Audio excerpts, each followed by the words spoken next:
Yo, what is going on, guys? Welcome back to the Boys Do Sports. A couple weeks ago, we did our top 10 quarterbacks. That actually turned out pretty well. You guys engaged with it a lot.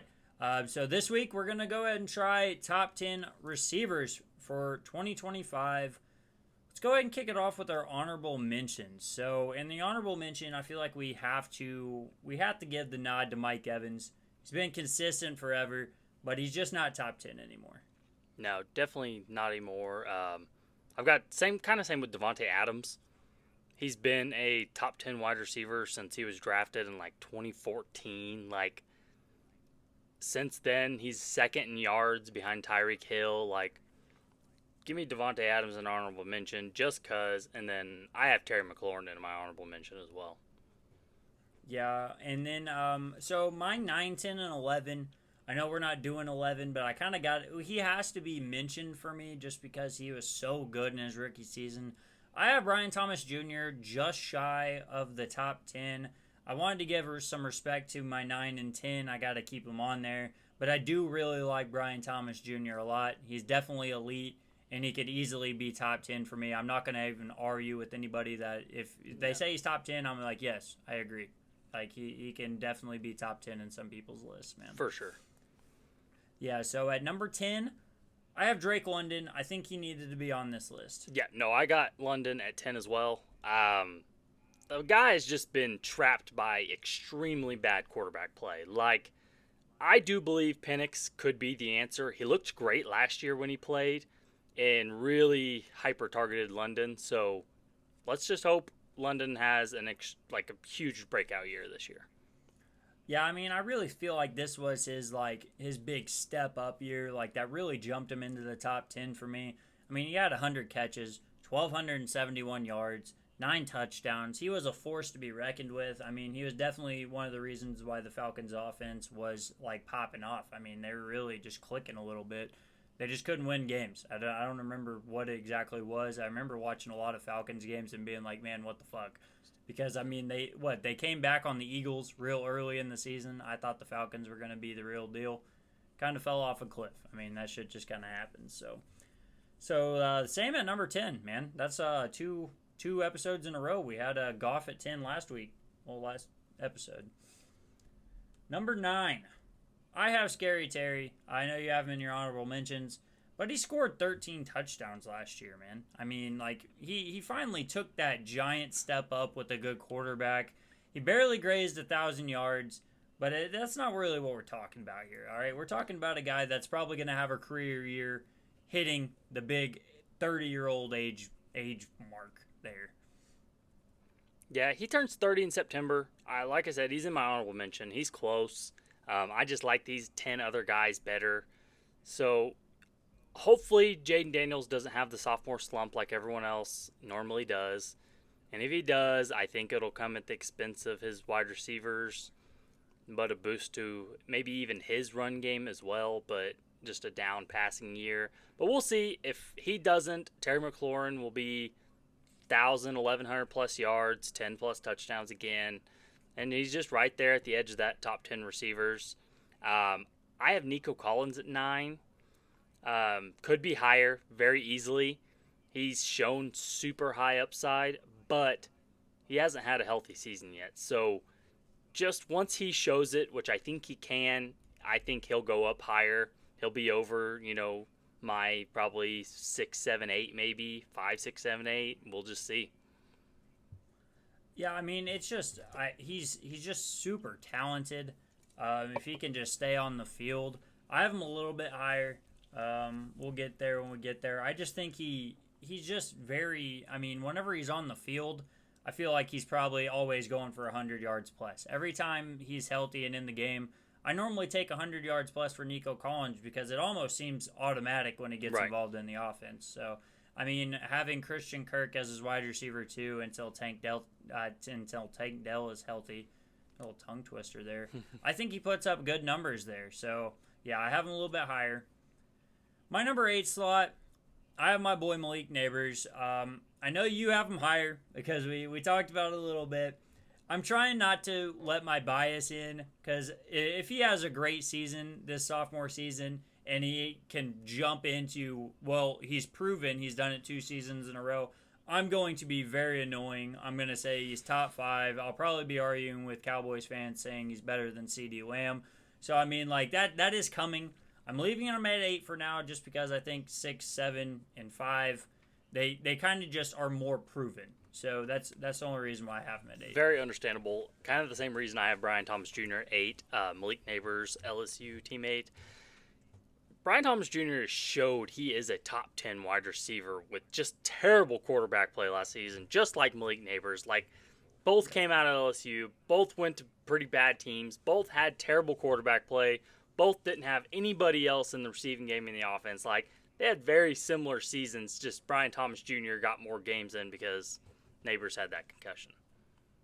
Yeah, I mean, like, you look at the stats and people will be like, well, Brian Thomas Jr. is better than Malik Neighbors. Well, Brian Thomas Jr. played in 3 more games and only didn't even have 100 more yards. So, I mean, we really got to chop it up there. I mean, Malik Neighbors is just ridiculously talented. There is a reason why he was the number 6 pick. I mean, he's just insane. Mm-hmm. Brian Thomas Jr. is also elite. So, I mean, I cannot believe Jaden Daniels had both of them in college. I mean, that's just insane. I don't know how they don't win a national championship. Like, I feel like you're going to score 80 plus points a game. They probably did. I don't know. I didn't watch them. I didn't either. Number 7, I have Puka Nacua. Fringe top 5 guy. You just can't put him there. He's just not better than the 6 I have ahead of him. But I do like him at 7. I feel like he's rightfully earned number 7. I don't think I just, you know what I'm saying? Like, he came in the league and he's just been tearing it up. So he definitely earned this top 10 spot. Yeah, no, I've got him at 7 as well. He's got to be top 10. But I'm just not sure how Davante is going to affect him in this year. I don't think Adams will be around much longer. But I don't know.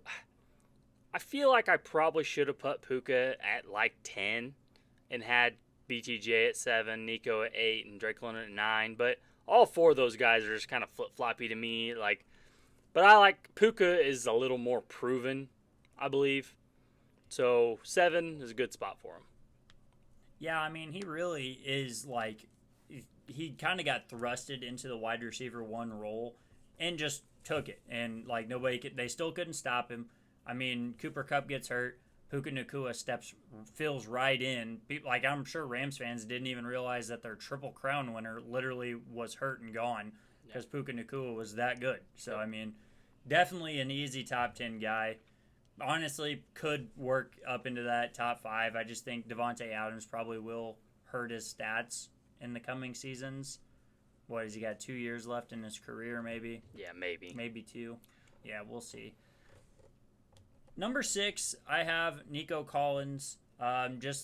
We talked about it a little bit. An insanely talented dude. If he can stay healthy, I think he will 100%. Like, you will understand why I have him at 6 here. Like, everyone's like, you might say it's a little high, and I understand that. But I also think he's just insanely talented. I think I'm trying to go off talent over stats, right, to really base my ranking here. So that's why I have Nico Collins at 6, and I'm honestly happy with it. I think he's going to prove me right this season. Yeah, I hope so too. I like Nico a lot. I've got Malik Neighbors at 6, and just because I like him more than you apparently. Yeah, true, I guess. Without that concussion affecting him weeks 5 through 7, he would have led the league in targets and receptions. Like, he would have. He was close anyway. Probably would have put up like 1,400 yards. Yeah, too, like 15. He would have led rookie wide receivers in receiving yards. Like, it would have been him, but those 3 games let BTJ come in and take it from him. I think he still led in receptions. No, yeah, he led rookies in receptions, except for Bowers. That's what I thought. Bowers, 109 receptions is hard to top. That's a lot of receptions. That is a lot of receptions for a rookie, man. It broke the Giants' rookie receiving record for receptions. Didn't break his yards. Would have if he stayed healthy, no doubt. Yeah, for sure. Respect OBJ. I got them right beside each other on the wall. Those are my dogs. Number 5. I think our top 5s have to be somewhat similar at this point. Well, with the receivers left, it better be. Yeah. Yeah, like, I think that there's just the top 5 guys are kind of set in stone. I don't feel like you can argue people up there, but it's honestly like 4 and 5. They have to be these two guys just because Amon-Ra St. Brown at 5, insanely consistent. He's always on the field, and he probably always goes for his receiving lines are like 72 yards every single week, and he always hits it. I don't know why it's not at like 90 like Jamar Chase, but he always hits it if he gets the like his normal 6 or 7 catches a game. You know, he's just insanely talented, insanely consistent, well deserving of a top 5 slot for me. Yep, no, 100%. Literally in my notes, it says he is Mr. Consistency. He is a monster. Like, that's just what he is. Like, and I mean, I have him top 5, and I still believe he's going to have a down year this year. I think next year, I think we could be talking about Drake London above him, Nico Collins above him, Brian Thomas Jr. above him, Malik Neighbors above him. I think he could be right at that 10 slot this year, after this year. I mean, just, we'll see. Just those guys have, in my opinion, more talent. It's just Amon-Ra has proved it. That's why I think what's holding me back on a couple of these guys is the proven. I think like I'm trying to kind of balance it with proven ability and just raw elite talent. And I think Brian Thomas Jr., Malik Neighbors, Drake London, they all have that just insane upside. Same as Nico Collins. All those guys can easily fight for top 5 next year. Like I said, if Malik Neighbors even has remotely like similar numbers or like even better or slightly worse, whatever, I'm going to be fighting for him to be top 5 just because it's like, all right, well, he's proven now. Deal with it. All right, he's top 5. Yep. So, yeah, that's just how it is. Number 4, we got the most efficient man alive, A.J. Brown. Yes, sir. Just insanely. Like, if he was utilized more, if you got to think about it, he had like 200 less receiving yards than Malik Neighbors on like 47 less catches. Like, that's fucking insanity. I don't know how you could ever take 60 what, 2 catches, 67 catches? Something like that. I can't remember what the exact number is, but for over 1,000 yards. Yeah, no, A.J. Like, he's Brown. just the most fucking efficient man to ever touch the rock. Yeah, he had a year with the Titans. He had 20 yards per catch. Like, it's just unheard of. A.J. Brown, literally on the run-heaviest team in the NFL by far, still proves he's a top 4 wide receiver. Like, anybody who says he's not at least top 7 doesn't know ball. Yeah, you just you can't take that opinion into account because those are people that only look at the stat sheet they're like, oh, well, this is the top 10 because the stats say that. That's not fucking true at all. There's a whole lot that goes into it. And, I mean, it's just, when AJ touches the rock, dude, he's electric. That's all. Yeah, he can take a slant 80 yards to the crib at any given fucking point in the ballgame. I mean, 2022 and 2023, he almost had 1,500 yards in each season. And Jalen Hurts was quarterback for both those seasons. Has Jalen Hurts thrown for more than 3,500 yards in a season? No. So I think he struggled to break 3. 1,500 out of the 3,500, max 3,500 yards in 2 straight seasons, 2022, 2023. That's ridiculous. Yeah. And I mean, A.J. Brown, now that I think of it, he really has gotten the shaft on the offenses that he's been in. I mean, on the Titans, he doesn't get to touch Derrick the rock Henry and the Titans. Yep. Yeah, and then finally gets his shining moment on the Eagles whenever they had a piss-poor run game. Then they get Saquon, and then he's right back in the gutter, man. Yep. They cannot give my guy a break, man. That's tough.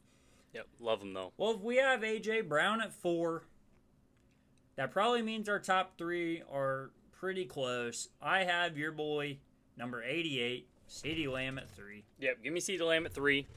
Just like Amon-Ra, he's super consistent, but has a much, much higher ceiling, of course. Yeah, I mean, CeeDee Lamb, 1,800-yard ceiling. You just aren't going to see 1,800 yards out of Amon-Ra. You just aren't. And it's not any fault to him. He just is not – he doesn't have that next level elite. He's elite. he doesn't have that next level top 3 talent that CeeDee Lamb provides, that Justin Jefferson provides, that Jamar Chase provides.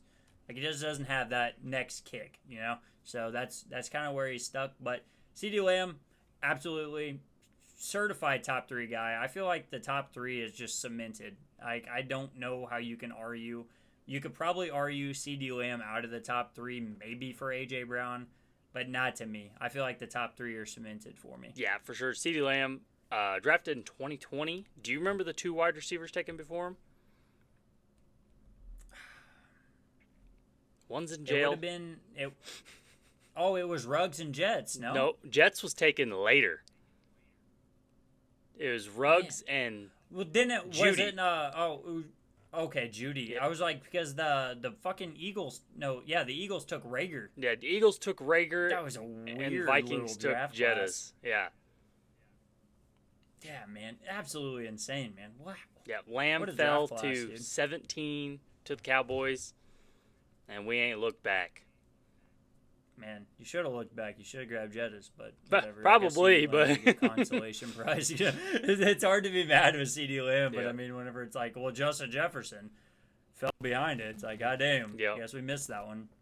Speaking of, I have Justin Jefferson as my 1B. I'm gonna do away with the 2. No. We don't have 2s on this list. We have 1A, 1B. 1A, 1B, I get it. And right now, for me, it's just Justin Jefferson because Jamar Chase just won the Triple Crown. Jamar Chase gets the nod at 1A. Yep, So that's my only argument for it. I've got Jettas at 1, Jamar at 2, and you've got the opposite. I just think Justin Jefferson has had a very much lack of good elite quarterback play. He's just so good with, aging Kirk Cousins. What is Sam Darnold? Like, J.J. McCarthy, we don't know if he's good or not, but apparently it doesn't matter. Sam Darnold was not good going into the Vikings. We didn't think he was going to play, and then McCarthy got hurt, so it ended up being Darnold. I don't know. Run back the clip, chat. You did say Sam Darnold would have a called career it on year. our hot takes. I said he was going to have a career year. You said J.J. McCarthy starting by week 4, barring a slight injury. My thing did come true. You did. Sam Darnold earned himself a 3-year contract extension with the Seahawks.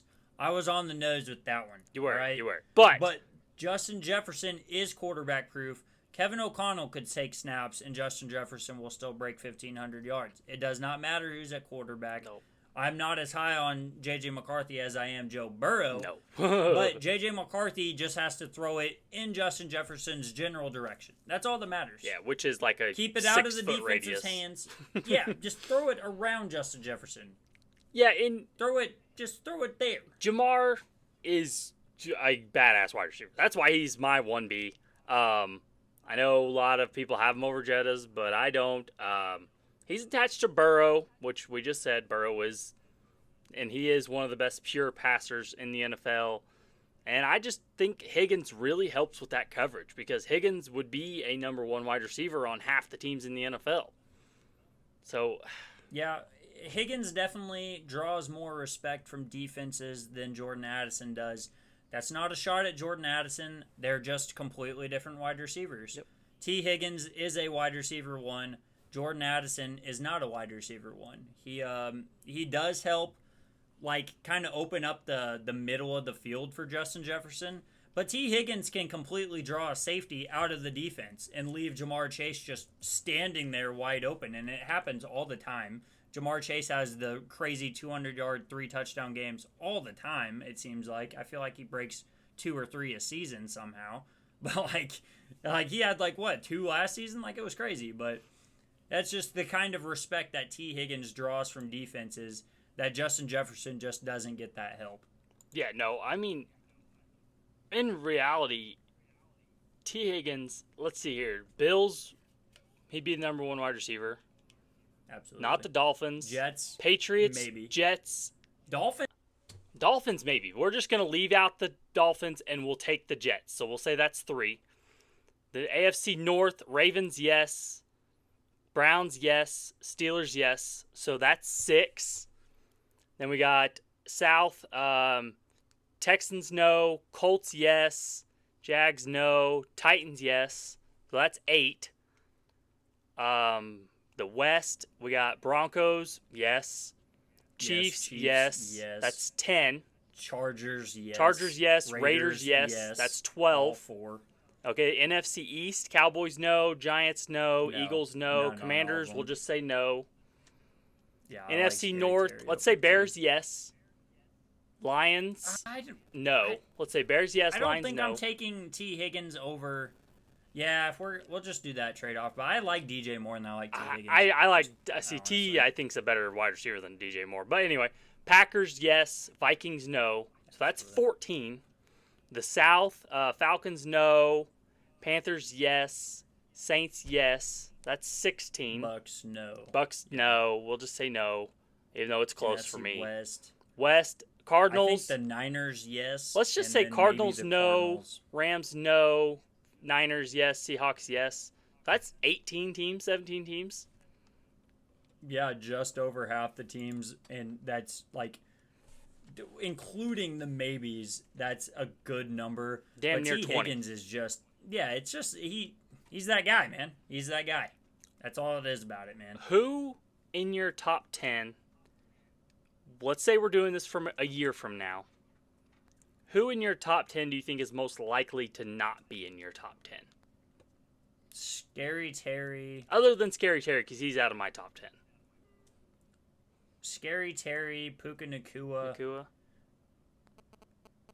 And I really do believe in Drake London, so just those two probably. Those two. I think mine would be, in my top 10, I think mine would be Nacua or Amon-Ra. And I've got Amon-Ra all the way at 5. So, like, we'll see if Amon-Ra, if he has a bad down year, like I'm talking under 1,000, not so many touchdowns, and there's no doubt about that one. So yeah, and I mean, maybe Amon-Ra is right at 10 because if London has a badass year, like I think Collins has a badass year, Brian Thomas just keeps doing what he's doing. Puka has a good year alongside Davante Adams, and Malik Neighbors just keeps doing what he's doing. Amon-Ra has just the plain 1,000 yards, 8 touchdowns. Like, I just think I would have to put those guys above him now. Yeah. Just because they are proving what they can do. And I think those guys are all more talented than Amon-Ra. But Amon-Ra is just consistent and has done it.